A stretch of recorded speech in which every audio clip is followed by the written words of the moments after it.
Passa o tempo, o pé vai se adaptando ao sapato ao pé, amém? Então, os pais têm que compreender que eles estão usando sapatos novos. Tem que deixar eles se ir acomodando. Os pais têm que aprender a respeitar os casais novos. Deixará o homem o seu pai e a sua mãe e se unirá à sua mulher e se tornarão os dois uma só carne. Por que Deus fez assim? Ele explica por quê. Lá no livro de Malaquias, vocês me podem acompanhar, vamos voltar aqui depois, no livro de Malaquias, no capítulo 2, Deus explica, diz por que Ele fez dos dois um. E por que razão o homem tem que ser leal a sua mulher no espírito. Ainda no espírito, procurar que no interior ele mantenha a lealdade por ela. Lutar para que essa lealdade não se perca, sino que se mantenha. Capítulo 2,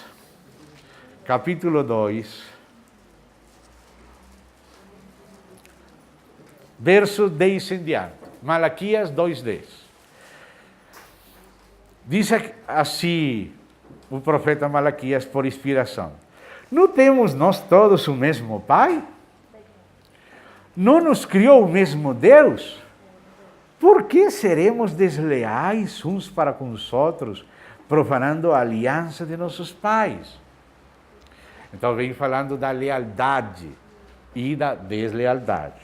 Judá tem sido desleal e a abominação se tem cometido em Israel e em Jerusalém, porque Judá profanou o santuário do Senhor, o qual ele ama, e se casou com a adoradora do Deus estranho. Isso é deslealdade. O Senhor eliminará das tendas de Jacó o homem que fizer tal, ou seja, o homem que seja desleal. E o que apresenta ofertas, seja quem for, e o que apresenta ofertas ao Senhor dos Exércitos. Ainda fazeis isto: cobris o altar do Senhor de lágrimas, de choro e de gemidos, de sorte que ele já não olha para a oferta, nem a aceita com prazer de vossa mão. Olha como vem falando aí. E perguntais, por quê? Porque o Senhor foi testemunha da aliança entre ti e a mulher da tua mocidade, com a qual tu foste desleal, sendo ela a tua companheira e a mulher da tua aliança. Para Deus, a aliança é uma coisa sagrada. Então diz: ninguém com um resto de bom senso o faria. Mas que fez um patriarca? Buscava descendência prometida por Deus. Olha a razão. Buscava descendência prometida por Deus. Portanto, cuidai de vós mesmos e ninguém seja infiel para com a mulher da sua mocidade. Note, por que tem que ser leal? Por que não tem que ser infiel? Por que Deus fez dos dois um, podendo fazer pessoas diferentes, que não precisam ser tomadas um do outro? Por que Deus fez que os dois fossem um? E porque Ele quer que há lealdade e não gosta do repúdio e do adultério? Por quê? Diz, porque Ele está buscando uma descendência para Ele. Deus está buscando para Ele uma descendência. Meu país é um país que tem tido problemas de guerra. E muitas das explicações, muita gente nasceu sem pai, sem mãe, cresceram amargurados, cresceram com inveja, com raiva e provocando problemas. Um psiquiatra teve que se fazer cargo do processo de paz na Colômbia. Esse psiquiatra escreveu um livro chamado O Direito à Ternura. Existe a palavra ternura em português? O livro desse psiquiatra, Luiz Carlos Restrepo. o direito à ternura. Deus está buscando para ele uma descendência. É o próprio Deus quem primeiro quer ter família. Ele quer ter pais e filhos que representem a ele. Ele quer ter filhos e filhas. Então, por isso, essa é a razão pela qual ele fez dessa maneira. Nós temos que entender que nossa família não é um assunto somente para nós. Nós temos que pensar que o arranjo familiar tem um sentido transcendente com o plano de Deus. Nenhuma família tem que se isolar do propósito de Deus. Cada família, se vê o propósito de Deus e coopera com a graça de Deus, então vai ser usada por Deus para esse propósito. Deus está buscando uma descendência. Voltemos aí a Efésios. Aqui a tradução de Malaquias, com Ferreira, não é tão clara como no espanhol. No espanhol diz muito claro. Por que Deus fez dos dois um? Por que não pode ser desleal com ela? Porque ele, Deus, está buscando uma descendência para ele. Deus é que quer família. E ele quer ter essa família através dos seus, que vivem por seu Espírito e representam o mistério de Cristo e a Igreja no seio do seu lar. Amém? Porque ele abençoará as gerações e gerações dos justos. Mas os ímpios vão ter problemas até a quarta das suas gerações. Voltamos então aí. Estamos agora no verso 32. Grande é este mistério. Vem falando do mistério do homem e da mulher, do casamento. Mas ao mesmo tempo ele diz, bom, este mistério é grande, mas eu não me estou referindo só a este mistério que aparece. O mistério do matrimônio é um mistério subsidiário, mas o mistério primário é de Cristo e a Igreja. Por isso diz assim, grande é este mistério. E vem falando do homem deixar a seu pai e a sua mãe para se juntar com sua mulher e os dois serem um. Grande é este mistério. Mas eu me refiro a Cristo e à Igreja. Não obstante, ou seja, como produto subsidiário. Não obstante, vós, cada um de por si, também ame a sua própria esposa como a si mesmo, e a esposa respeite seu marido. Porque a psicologia de ela precisa de muito amor, manda ele amar a ela. Mas como a psicologia de ele precisa de respeito, manda ela respeitar ele. Se ele não se sente respeitado, então ele vai se fechar e vai buscar lugar em outro lugar. Filhos, agora sim chegou os filhos. Obedecei a vossos pais no Senhor. No grego, essa palavra no Senhor aparece entre parênteses quadrados. Ou seja, que em alguns manuscritos está, em outros não está, e há dúvida se foi tirado ou foi colocado. Então, quando os críticos textuais têm dúvida, colocam aqueles parênteses. Mas, ainda que não estivesse explícito, está tácito. É lógico, obedecer aos pais tem que ser no Senhor.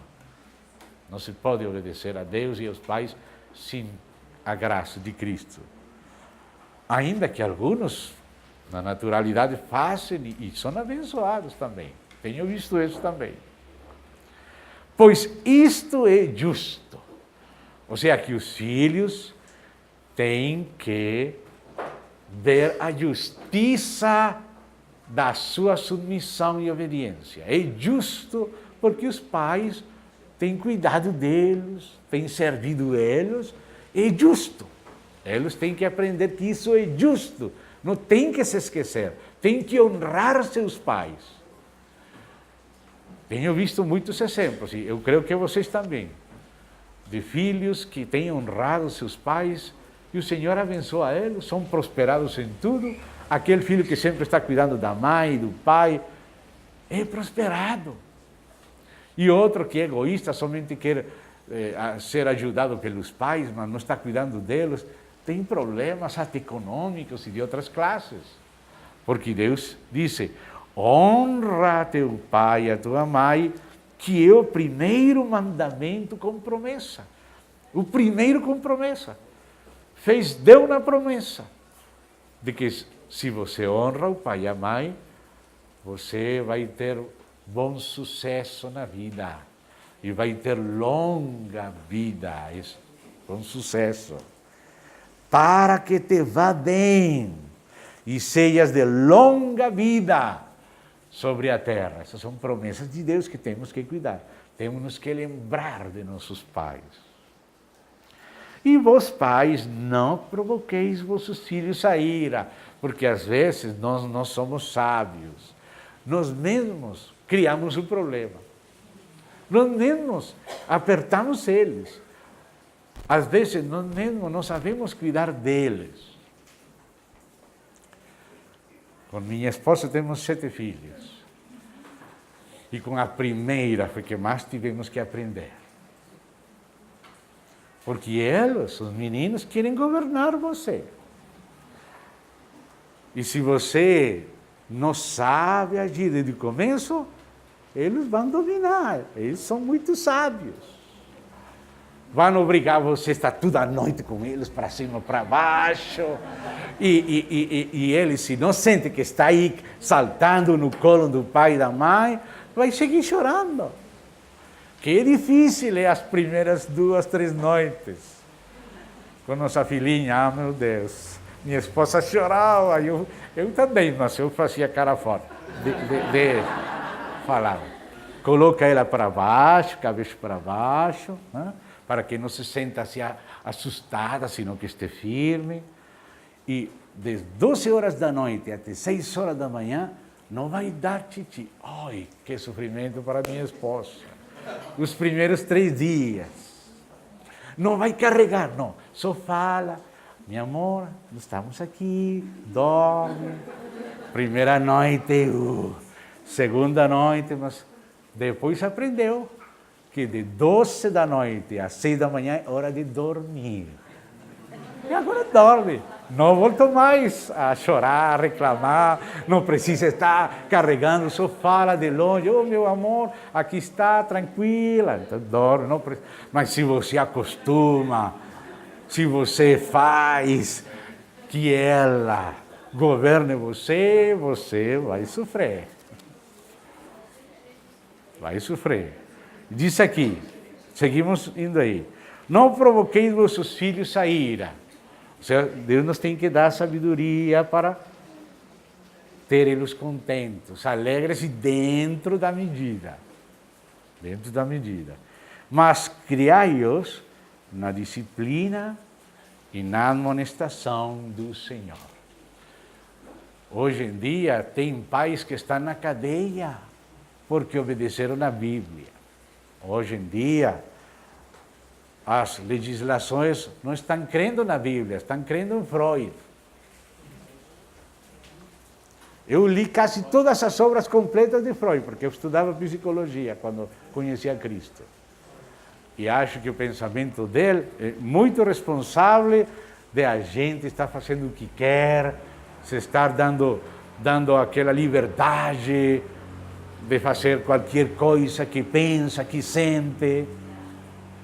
Precisamos crer mais na Bíblia que em Freud.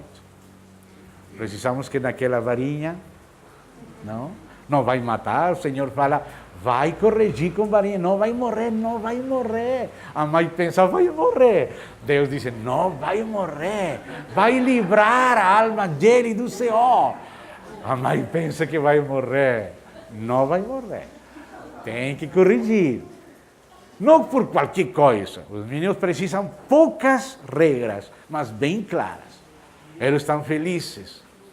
Uma vez, minha filha, quando era mais pequena, a mais velha delas era mais pequena, ela fez algo e ela sabia que precisava da varinha. E falou: bom pai, dá já pronto, rápido. Ela queria que já corrigisse pronto para terminar. Tudo já pronto, já acabou. Ela mesma pediu para mim corrigir ela sabia que precisava. Então eu dei um beijo para ela, porque ela sabia. Oh, meu Deus. Criai-os na disciplina e na amonestação do Senhor. Tem muitos versos que dizem que se não se executa a sentença sobre a má obra, o coração dos filhos dos homens cresce inclinado mais para o mal. Precisa saber. Precisa saber. Verso 5. Olhe como Deus tem a sua maneira de entrar numa cultura e sem destruir a cultura por fora, ele vai semeando a nova cultura por dentro. Aquela cultura era a cultura de escravidão.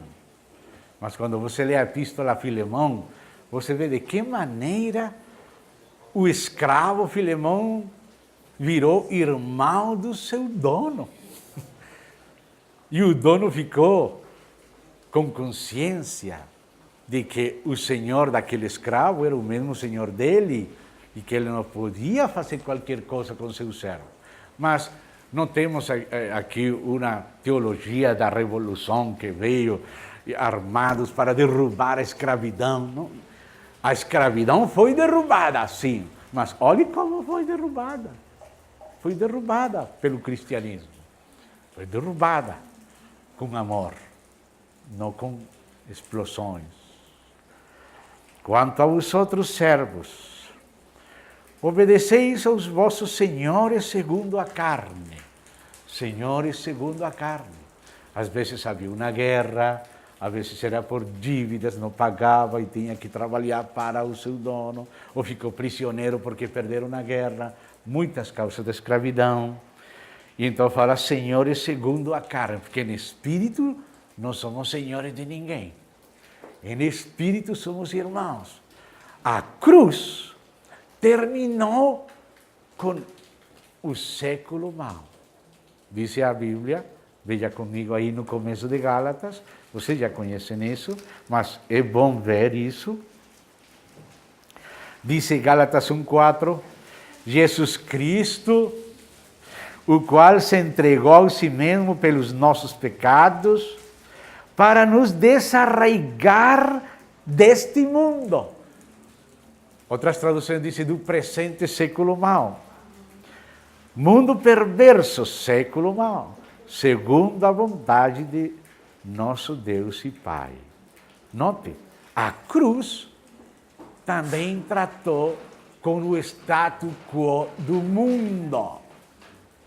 O mundo também foi. Gálatas capítulo 6, olha, Gálatas capítulo 6, verso 14.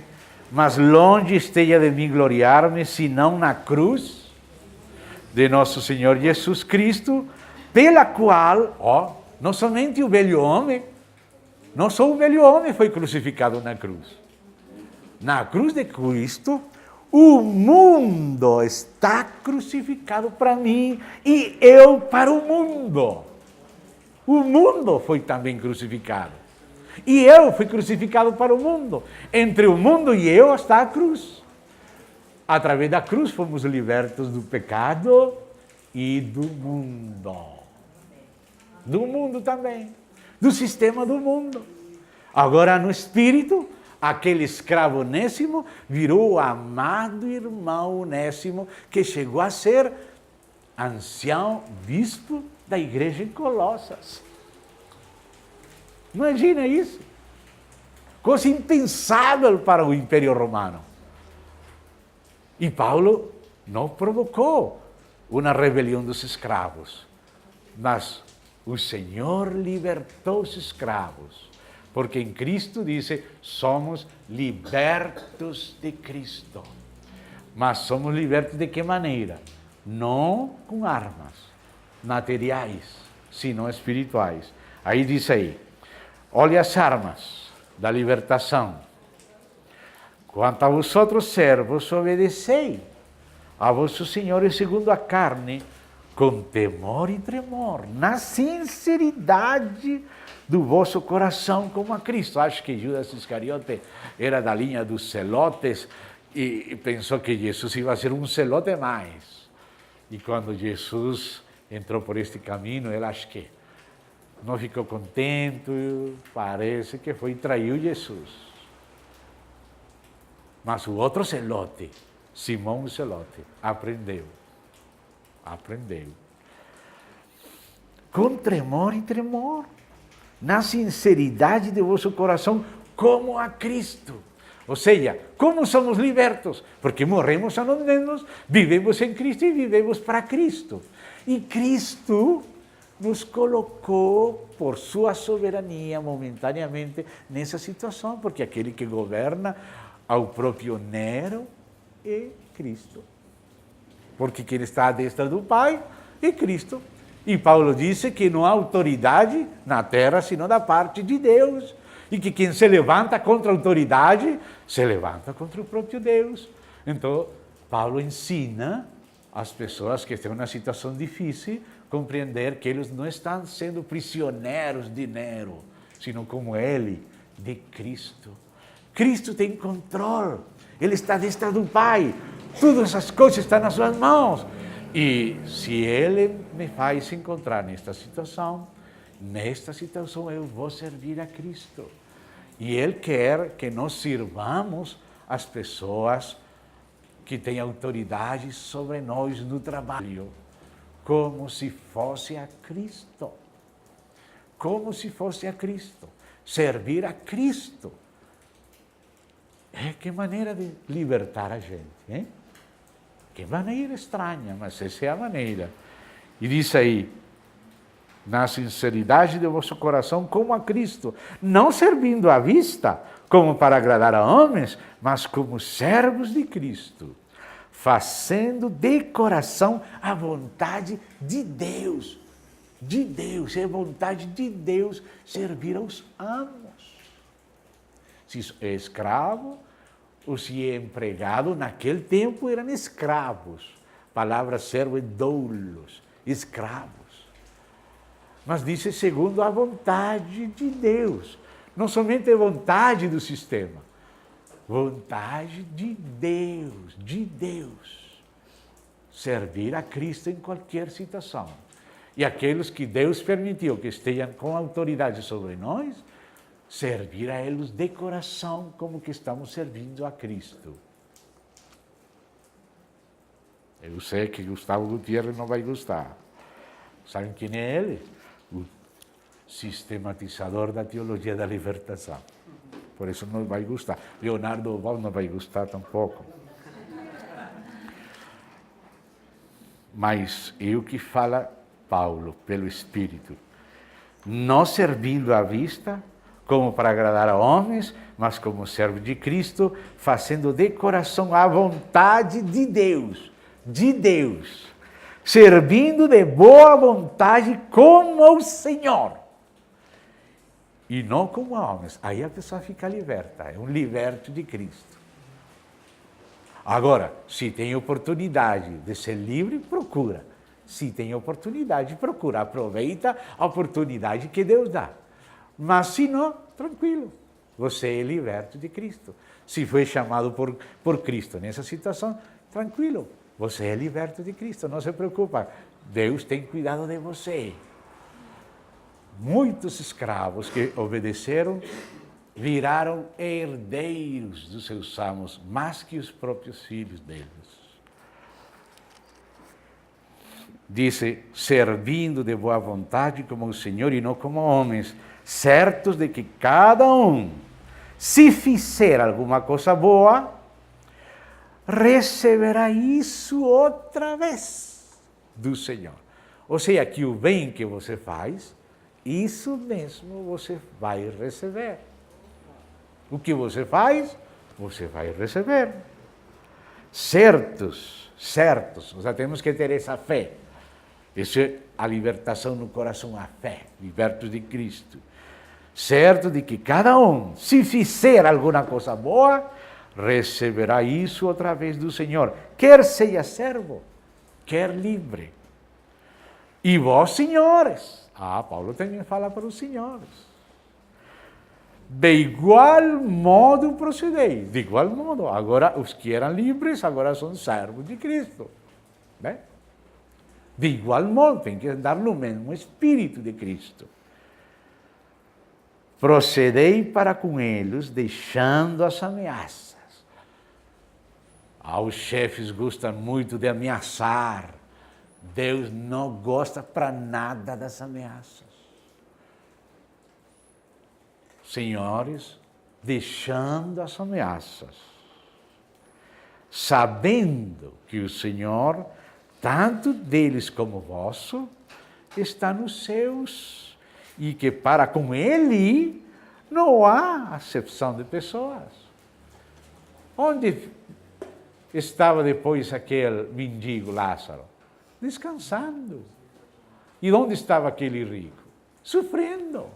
Porque Deus não faz acepção de pessoas. O que você semeia, você colheita. Temos que tratar a nossos empregados, pessoas que servem em nossa casa, como que são pertencentes ao mesmo Senhor. E o que nós fazemos com eles, é isso mesmo, vamos receber. Quanto ao mais, agora vai entrar em outro assunto mais. Agora vai entrar na terceira sessão que nossos irmãos Ruth Paxson e Watchmani falam. A primeira sessão de se sentar. Sentai-vos. Segunda, andai. Já muitos verbos encontramos andar. Agora vamos entrar na sessão estar firmes. Ou seja, nos sentamos com Cristo, andamos nele e estamos firmes nele. Firmes. Sede fortalecidos no Senhor e na força do seu poder. Algumas traduções traduzem de maneira em voz meia, fortalecei-vos. Mas esta tradução é em voz passiva, sede fortalecidos. Esta voz passiva é a certa no grego.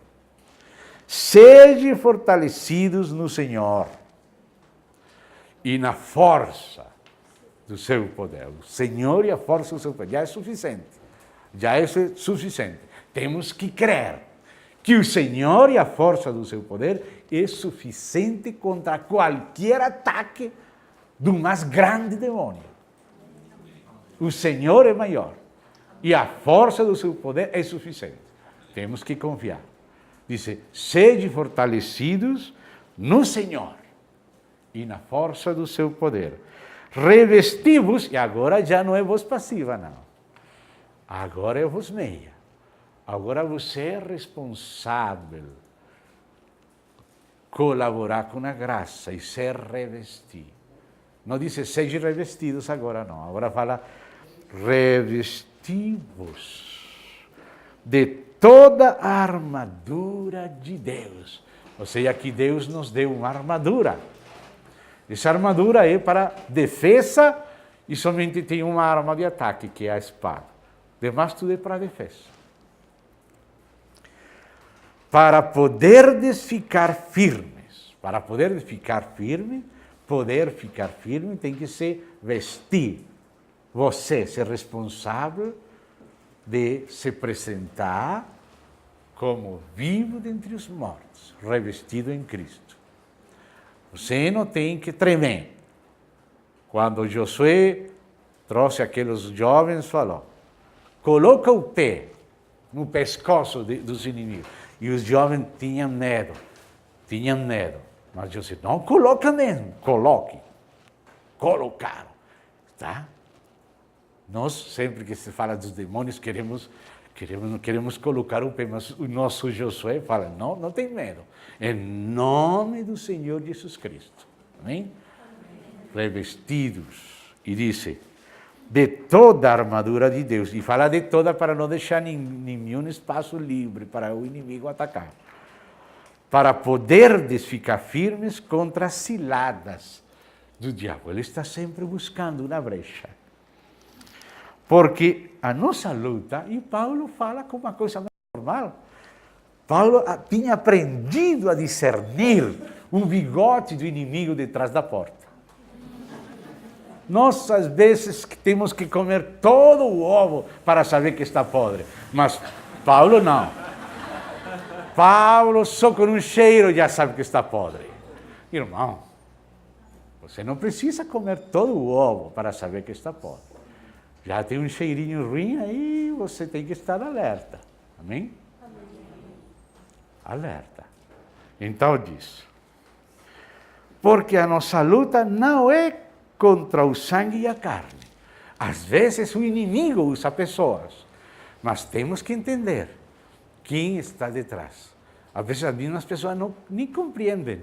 Às vezes até pensam que está servindo a Deus, matando o servo de Deus. Mas o diabo sim sabe o que está fazendo. O inimigo sim sabe. E nós temos que saber. Então, nossa luta é não contra carne e sangue, sino contra os principados e potestades, contra os dominadores deste mundo tenebroso, como aqueles príncipes de Pérsia e de Grécia que Daniel, no capítulo 10, ele viu. O mundo é controlado por espíritos. As cidades têm autoridades espirituais. Os bairros. Às vezes, um pequenino demônio faz muito problema. Os irmãos às vezes não compreendem que esse barulho, essa distração, é provocada só por um pequenininho. Eu me perdoa uma ilustração pessoal, mas só para ilustrar. Estávamos no Paraguai, depois de uma reunião muito linda, mas o lugar da reunião ficava ao lado de um lugar vazio. Terminou aquela reunião, os irmãos felizes. O inimigo queria destruir o efeito da reunião. E o Senhor me deixou ver, assim de pequeno, um demônio assim pequeno.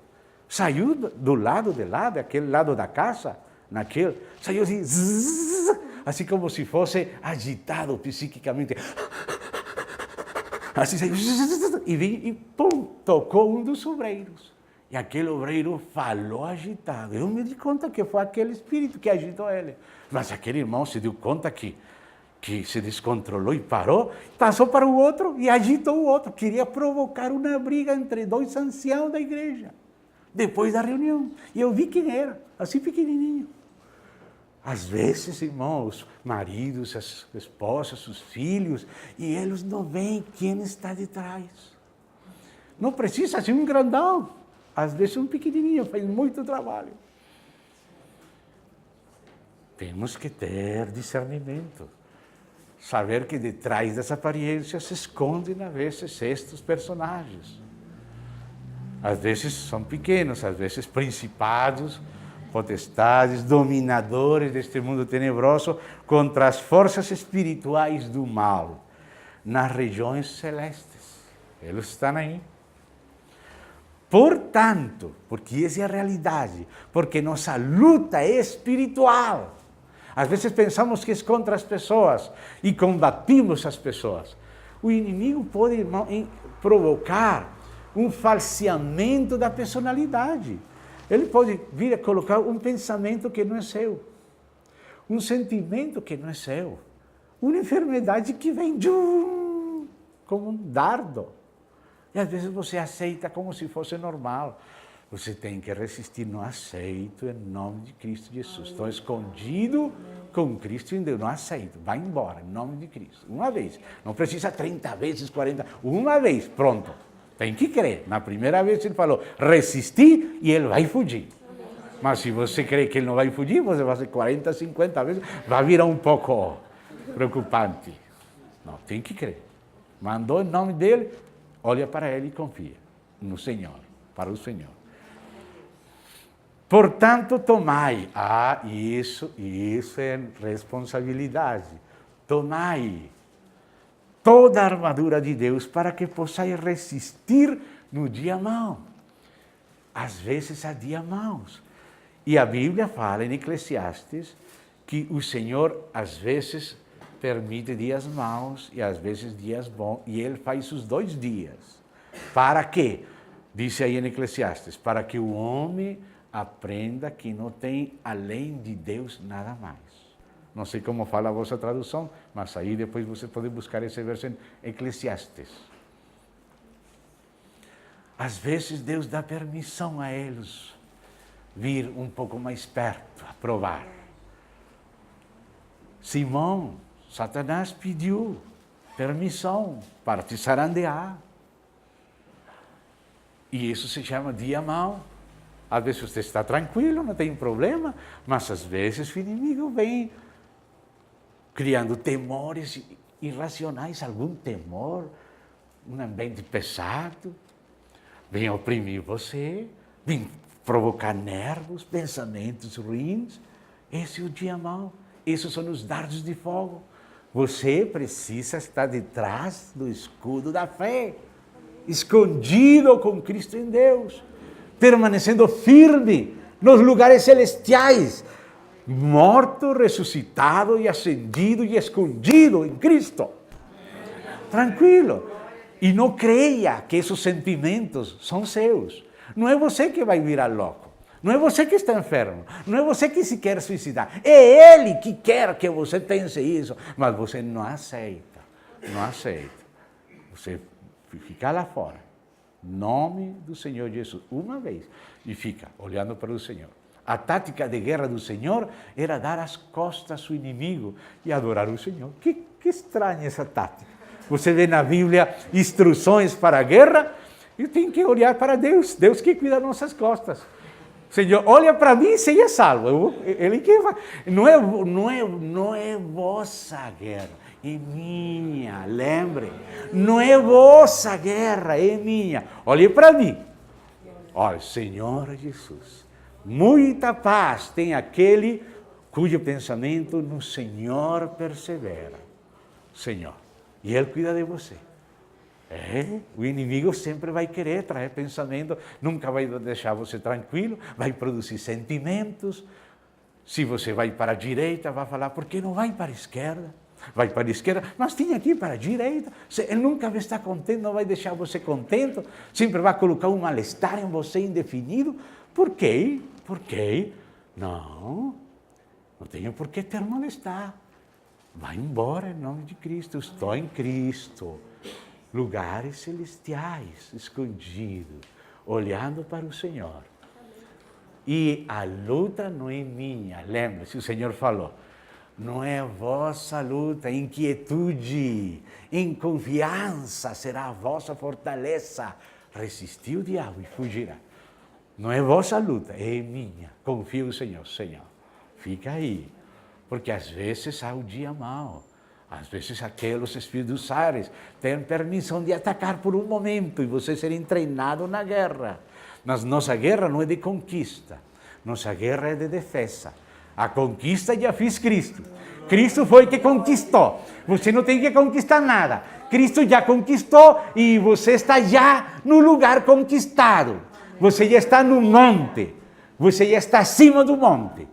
Você tem que permanecer firme no que Deus fez para você, o que Deus deu a você. Você está com Cristo, você está nele. Ele quer tirar você daí, mas você permanece aí porque você está em Cristo.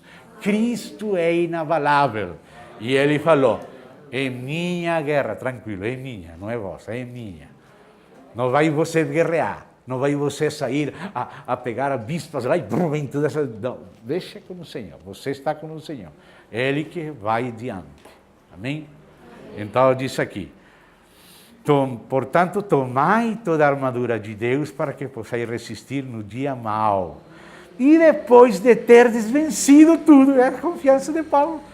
Depois, é um momento, é um túnel, é uma noite, mas depois de terdes vencido tudo, permanecer inabaláveis, permanecer.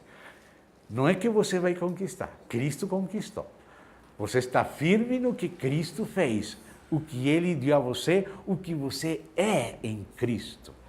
Você morreu ao pecado, você ressuscitou com Cristo, você está sentado com Cristo nos lugares celestiais e você está escondido com Cristo em Deus, olhando para Ele. E Ele diz, confiai, não é tua luta, é minha. Manter isso. manter isso. Me perdoa outra ilustração. Faz uns anos em Curitiba, o irmão Jair, que já partiu com o Senhor, foi convidado a pregar lá. E eu fui convidado, ou seja, por Jair para acompanhar ele. Eu me sentei lá atrás, no último banco. E Jair começou a pregar. Mas eu estava lá sentado e comecei a sentir uma opressão, mas queria me apertar com a parede, uma coisa terrível, não sabia o que era. E o único que me deu força para resistir era: Senhor Jesus, estou sentado contigo em lugares celestiais. Estou escondido em ti. Resisto o que está passando. E não sabia o que era só espiritual. Mas quando me mantive na fé, um homem, 2 lugares mais adiante, se levantou endemoniado, se levantou assim, voltou para mim assim, cheio de raiva. Você está atado, só dentro, em nome de Cristo. Parou o culto, parou, que o homem virou tudo louco. E você está atado. E o homem queria venir contra mim, o Senhor pegou ele assim, você viu aquela luta no ar, atou ele assim, pum, caiu no chão. Pá, o Senhor derrubou ele. Mas que opressão terrível, nunca tinha experimentado tal opressão. Coisa que parecia que eu vou ficar pegado na parede. Mas não pude vencer, porque o Senhor nos ressuscitou. Ele, o Senhor, está acima de todo poder. E nós estamos unidos em espírito a Ele, sentados com Ele, escondidos com Cristo em Deus. E nossa luta não é de conquista, é de permanecer nessa posição e resistir.